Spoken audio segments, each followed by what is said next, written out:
دمی با نگارنده نامه باستان عنوان مجلسی بود که جمعی از شاعران جوان کابل در سالروز بزرگداشت حکیم ابوالقاسم فردوسی گرد هم آمدند تا با خواندن اشعار و سروده‌های خود ادای دینی به زبان فارسی و میراث کهن آن داشته باشند.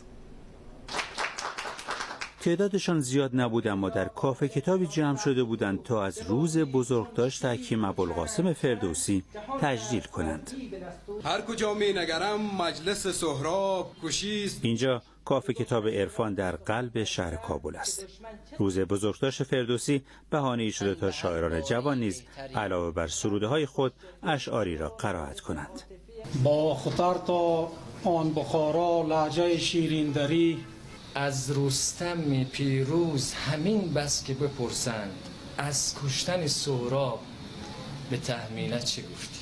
زبان و لهجه من پارسی است. علاوه بر شاهنامه خوانی، تعدادی از نویسندگان و شاهنامه پژوهان نیز در این محفل از نقش فردوسی در حفظ زبان فارسی گفتند.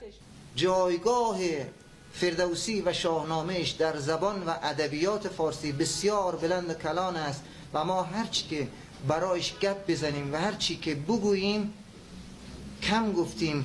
جایگاه زن در شاهنامه نیز موضوعی بود که در این محفل به آن اشاره شد. فردوسی نه فقط برای نجات زبان فارسی که برای نجات روح یک ملت هم سرنوشت و در این راه زن را نادیده نگرفت. شخصیت‌های بزرگی همچون فردوسی پیوند ناگسستنی بین دو ملت ایران و افغانستان ایجاد کردند.